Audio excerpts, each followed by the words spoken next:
Assalamualaikum warahmatullahi wabarakatuh. Wilujeng dalu dumateng para kadang-kadang kula sutresna budaya ringgit Purwa wonten pundi kemawon. Wilujeng ngaso, wilujeng lelenggan. Sampun sawetawis dangu ni Sado Channel mboten sowan wonten ngersa panjenengan. Sampun dangu sanget mboten ngonten nggih. Wonten ing dalu punika ing rikalenggan menika kula nedya review ringgit Purwa ingkang sampun finishing ingkang kula tampi saking para pemulas nggih. Lah lajeng ringgitipun menapa? Ringgit-ringgitipun monggo kita pirsani sesarengan. Ringgit ingkang sepindah menika ringgit Raden Abimanyu utawi Raden Angkawijaya. Menika ringgitipun prasaja nanging nggih sampun standar pentas. Kolomben penataipun Mas Heri Manyaran. Lah ringgit menika kula pikantuk saking peparing saking Mas Reza Mahindra nggih saking Sambung Macan Sragen menika mujudaken tali asih. Lajeng ringgit menika dipun pulas dening Mas Kethuk Rapli utawi Mas Ratino. Nggih. Senadyan ringgitipun prasaja nggih mboten menapa-menapa. Bakenipun ringgit menika kagem media pembelajaran nggih. Detailipun kados menapa kula caketaken wonten ngersa panjenengan sedaya. Nah, kados menika tatanipun lan pulasanipun.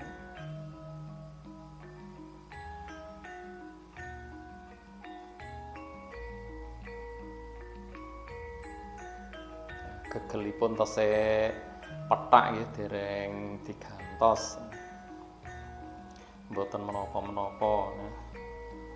Nah, Raden Abimanyu menika putranipun Raden Janaka utawi Raden Arjuna ingkang patutan kaliyan Dewi Warasembadra utawi Dewi Bratajaya.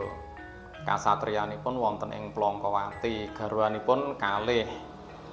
Nggih menika setunggal Dewi Siti Sendari menika tesih nak nderek nggih putranipun ingkang Wandarawati nggih garwanipun ingkang sepindah nami Dewi Siti Sendari, ingkang kalih angka kalih Dewi Utari. Dewi Utari putri saking negari Wirata, putranipun Sang Prabu Matswapati utawi Sang Prabu Mangsahpati. Yen Siti Sendari niku pernahipun putranipun Kanjeng Wa utawi pakdhenipun, menawi Dewi Utari niku malah kepernah mbah buyutipun janipun kaliyan Abimanyu. Nanging Dewi Utari menika anggenipun lair kaliyan Abimanyu langkung rumiyin Abimanyu. Dados menawi silsilahipun Abimanyu menika wayah buyut saking Begawan Abiyasa. Lah Utari niku menawi kalih Begawan Abiyasa niku kepernah adhi keponakan amargi bapakipun utawi ramanipun Dewi Utari Sang Prabu Matswapati menika rayinipun Dewi Durgandini utawi Dewi Rara Amis utawi Dewi Sayojana Gandhi ibunipun Abiyasa. Dados Sang Begawan Abiyasa menawi ngaturi Prabu Matswapati menika paman. Dados etangipun nggih Abimanyu menika krama kaliyan mbah buyutipun, nanging tatarane yuswa menika tesih sepuh Abimanyu. Nggih namung silsilahipun nggih urut-urutanipun mekaten. Nah, niki darah Mandura nggih getapan kados Prabu Baladewa senadyan ringgitipun ruruh nggih. Satriya Wirasekti nggih boten ajrih ing pati nggih. Kanyatan wonten ing Baratayuda magut ing payudan campuh kaliyan Sata Kurawa mlebet gelaring perang Cakrabyuha nggih ngantos mecah barisane mengsah saged mlebet wonten ing gelar Cakrabyuha senadyan boten saged medal. Nah, lajeng gugur dipun ranjap dening Sata Kurawa minangka satriya kusumaning bangsa. Amargi wekdal niku ingkang dipun arah menika janipun sedanipun ingkang wa Prabu Puntadewa nggih dening para Kurawa, nanging malah Abimanyu ingkang nandhang katiwasan. Lajeng kawedal pangandikanipun Sang Prabu Puntadewa bilih besok anak turunmu kang wenang gumanti keprabon ana negara Ngastinapura. Nah, leres nggih putranipun Raden Abimanyu ingkang nami Raden Parikesit utawi Paripurna ingkang lajeng gumantos keprabon sakbagdanipun Sang Prabu Puntadewa dados nata ing Ngastina sabibaripun Baratayuda Jaya binangun. Menika ringgit ingkang sepindhah Raden Abimanyu utawi Raden Angkawijaya. Lajeng ringgit ingkang angka kalih menika satriya lelananging jagat Bagus Ganteng Jatmika nggih. Tiyang sak bumi niku paribasane yen nyawang Janaka niku yen wanita niku ngundhangake kebagusane, yen priya niku ngundhangake kasektene. Menika rumiyin penataipun Mbah Wagya saking Kepuh Sari Manyaran. Lajeng pemulasipun inggih Mas Kethuk Rapli utawi Mas Ratina. Nah, kula caketaken kados menapa wujudipun Raden Janaka nggih saking caketan menika.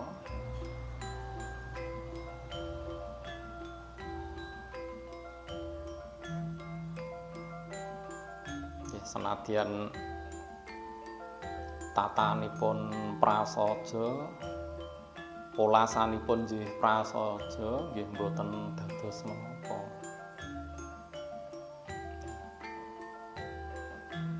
Lah Raden Janaka menika satuhu putranipun Sang Prabu Pandhudewanata kaliyan Dewi Kuntri Talibrata putri Darah Yadawa saking negari Mandura.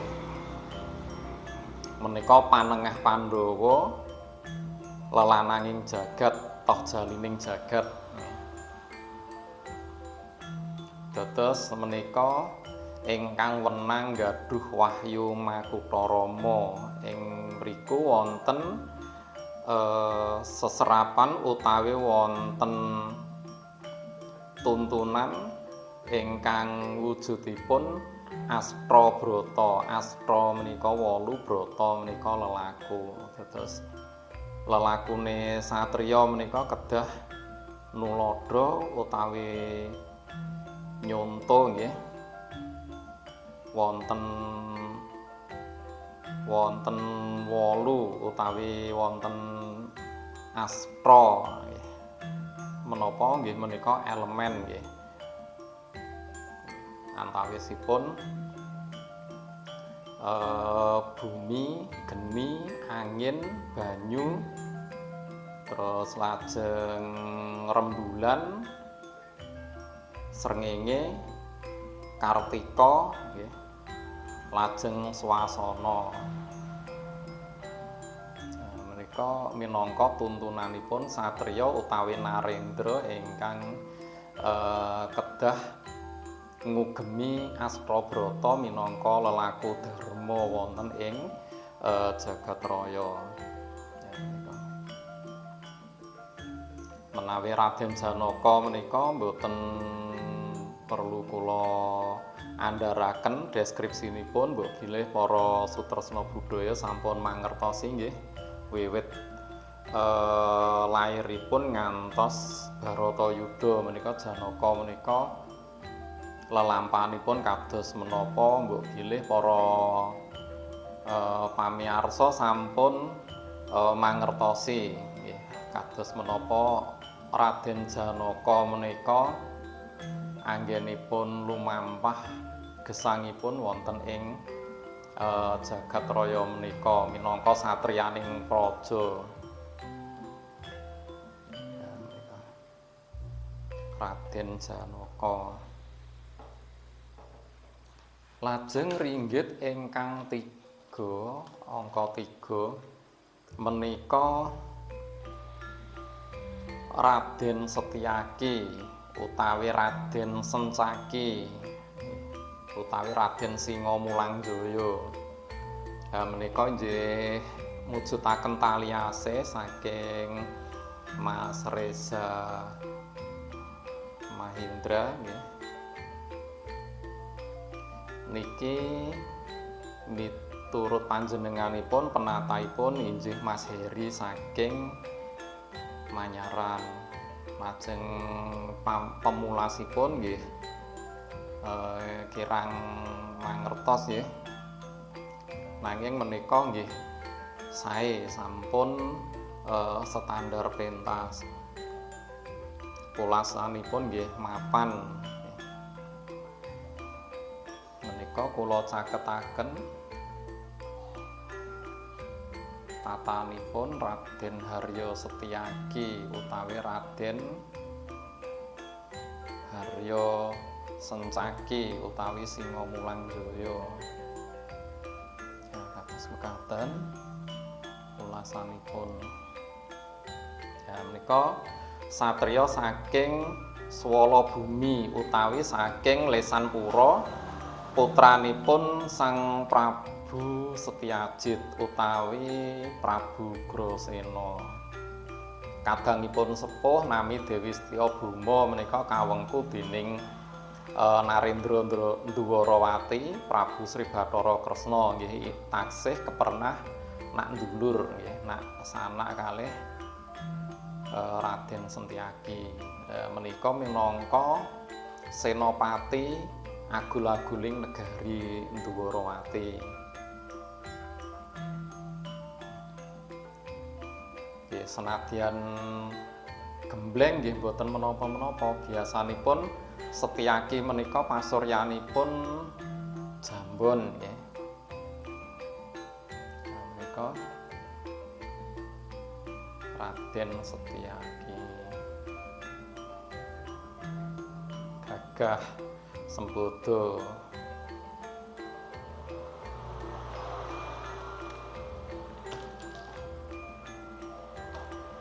Lajeng ringgit ingkang angka sekawan menika Raden Harya Gatotkaca. Menika Gatotkaca Guntur.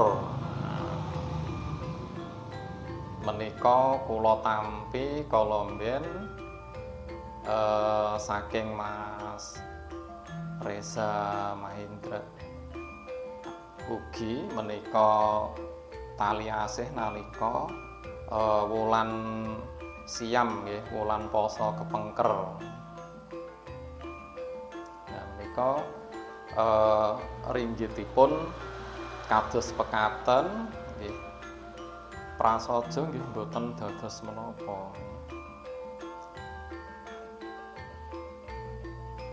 Menika kula caketaken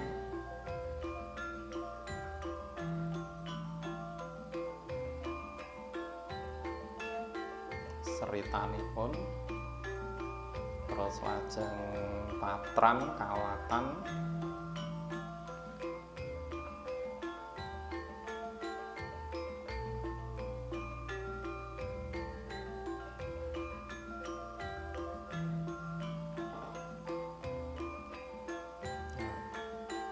Menika saking katebian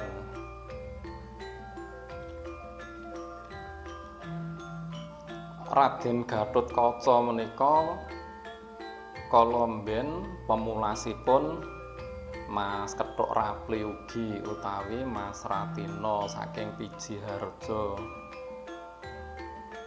Manyaran Wonogiri. Menika biasanipun menawi Gatotkaca guntur menika menawi kangge adegan sepindah ya, jejeran sepindah. Mangke yen wonten Paseban Jawi niku pun benten malih wujudipun cemeng.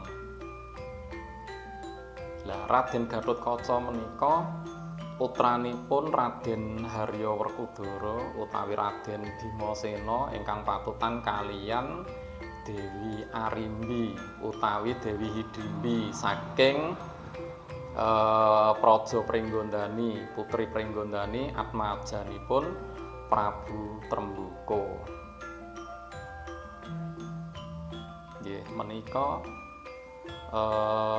idep-idep nggih kangge nambah simpingan nggih. Boten menapa-menapa bakanipun nderek nguri-nguri budaya Jawi utaminipun Ringgit Purwa supados Ringgit Purwa menika boten cures wonten ing margi lan saged dipun lestantunaken, dipun lestarekaken nggih dening para generasi anem nggih supados generasi enem menika boten katalumpen bilih budaya adiluhung menika kedah dipun lestarekaken nggih, kedah dipun uri-uri supados napa tetep ngrembaka wonten ing satengahing bebrayan utawi masyarakat utawi mangke nggih saged lestari ngantos lintas generasi. Menika Raden Gatotkaca guntur. Prasaja nggih mboten menapa-menapa. Nah menika ringgit ingkang angka sekawan. Lajeng ringgit ingkang angka gangsal menika paraga inggih Raden Gatotkaca, nanging Raden Gatotkaca wanda tathit nggih cemeng. Menika kala mben penataipun Mas Andrianto saking Pijiharja nggih caketipun Mas Ratina. Lajeng niki pemulasipun kala mben Mas Yoyok nggih piantun saking Nganjuk nggih. Nanging kos wonten ing Plesungan Surakarta amargi menapa nggih piantunipun ngasta wonten mrika wonten ing SMK Gangsal untuk menawi yen boten klentu nggih. Nah niki pemulasipun Mas Yoyok. Nah menika Gatotkaca tathit nggih kula caketaken nggih para kadang sutresna. Kados mekaten pulasanipun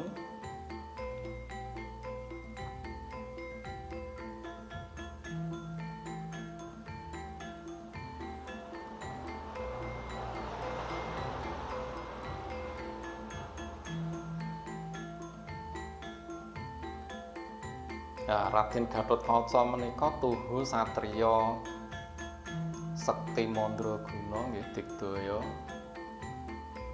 nalika dipun sraya dening para Jawata kapurih nyirnakaken mengsah saking negari Giling Wesi nggih Prabu Kalapracana kaliyan patihipun Sekipo utawi Hiranyakasipu. Nah, menika ingkang saged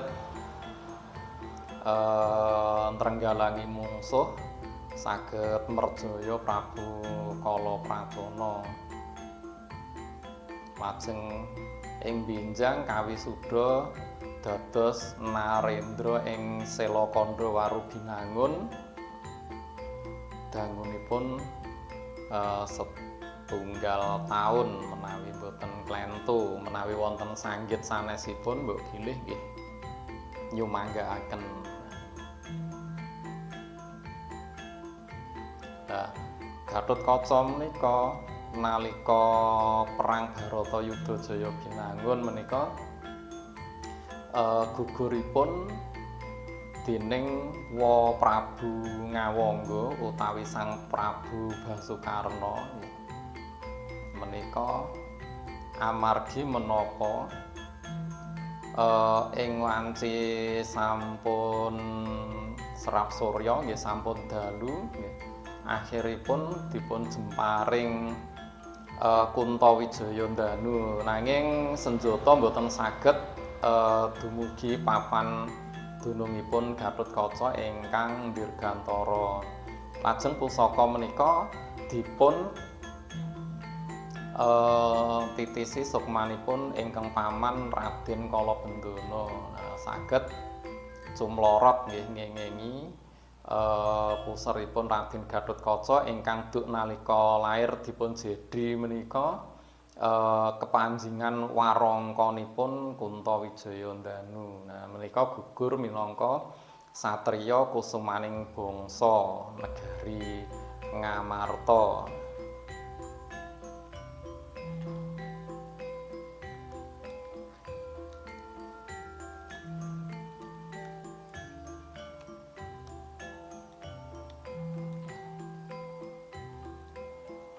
Mbok bilih cekap semanten ingkang saged kula aturaken deskripsi ringgit purwa ingkang kula review nggih.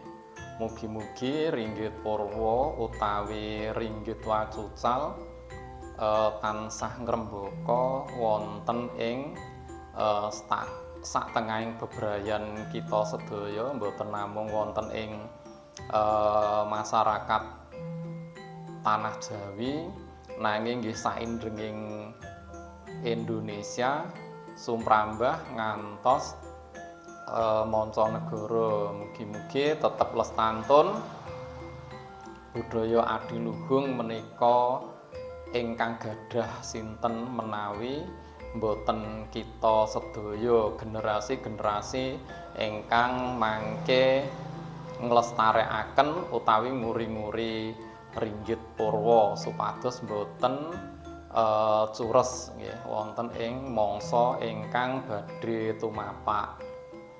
Sampun katalumpen nggih. Like, comment, subscribe, share mugi-mugi channel menika saged ngrembaka nderek nguri-nguri budaya Jawi utaminipun ringgit purwa supados tetep lestantun ngantos lintas jaman. Mbok bilih cekap semanten kula pungkasi wabillahi taufik wal hidayah. Wassalamualaikum warahmatullahi wabarakatuh.